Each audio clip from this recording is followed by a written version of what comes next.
একটা phone call, এরপর গগন বিদারী চিৎকার। এক পলকে যেন জীবনের সব রং নিভে গেল। অনিশ্চিত হয়ে পড়ল সন্তানদের ভবিষ্যৎ।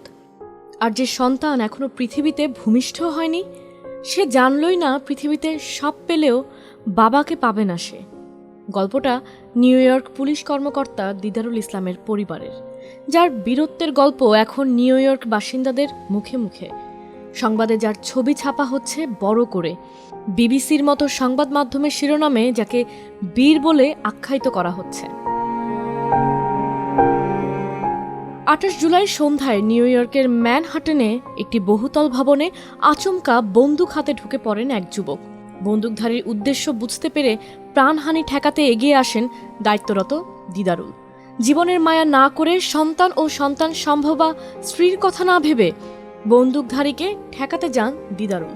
পেরে ওঠেননি তিনি। বন্দুকধারীর অত্যাধুনিক M4 রাইফেলের ছোড়া গুলিতে ক্ষত বিক্ষত হয়ে যায় তার বুক। মাটিতে লুটিয়ে পড়েন তিনি। এরপর একে একে আরও 4টি মানুষকে গুলি করে খুনের নেশা কাটলে সবশেষ নিজের বুকে গুলি করেন ওই বন্দুকধারী। ম্যানহাটনের এ ঘটনায় নিহত হয় বন্দুকধারী সহ 5 জন, যার মধ্যে একমাত্র পুলিশ কর্মকর্তা ছিলেন দিদারুল। জানা গেছে বন্দুকধারীর নাম সেন তামুরা। তার বয়স 22 বছর। বন্দুকধারী সম্পর্কে তার প্রাক্তন সহপাঠী জানিয়েছেন, 10 বছর আগে তামুরা একজন ক্রীড়াবিদ হতে চেয়েছিলেন, তবে সেই স্বপ্ন পূরণ হয়নি তার। এদিকে পুলিশ প্রাথমিকভাবে ধারণা করছেন বন্দুকধারী সেন তামুরা মানসিকভাবে অসুস্থ ছিলেন, তবে ঠিক কী কারণে এ হামলা চালিয়েছেন সেটা এখনো স্পষ্ট নয়। এদিকে নিজের জীবনকে ঝুঁকির মুখে ফেলে দিদারুলের অন্যকে বাঁচানোর চেষ্টায় তাকে বীর হিসেবে প্রশংসিত করেছেন নিউ ইয়র্ক সিটির মেয়র এরিক অ্যাডামস। মেয়র বলেন, দিদারুল সবচেয়ে ভালো কাজটি করেছেন। জীবন রক্ষা করতে এগিয়ে গিয়েছিলেন।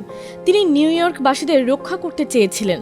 দিদারুল আসলে এই শহরের সত্যিকার অর্থে প্রতিনিধিত্ব করেছেন। আমি তার পরিবারের সঙ্গে রাতেই দেখা করেছি এবং বলেছি যে তিনি একজন বীর ছিলেন এবং আমরা তাকে নিয়ে গর্বিত। এদিকে দিদারুলকে নিয়ে পুলিশ কমিশনার জেসিকা টিশ জানান, তিনি নিজেকে বিপদের মুখে ঠেলে দিয়েছিলেন, চূড়ান্ত ত্যাগ স্বীকার করেছেন, ঠান্ডা মাথায় গুলিবিদ্ধ হয়েছেন, আর তখন তার শরীরে এমন একটি ইউনিফর্ম পরা ছিল যা এই শহরের প্রতি তার প্রতিশ্রুতির কথা বলে। তিনি মারা গেলেও বেঁচে থাকবেন, কারণ তিনি একজন বীর। 2021 সালে নিউ ইয়র্ক পুলিশে যোগ দেন দিদারুল। দায়িত্ব পালন করেছিলেন নিউ ইয়র্কের ব্রঙ্কসে 47 নম্বর প্রিসিংক্ট এলাকায়। পরিবারের মা, বাবা, স্ত্রী ও 2 সন্তান রয়েছে।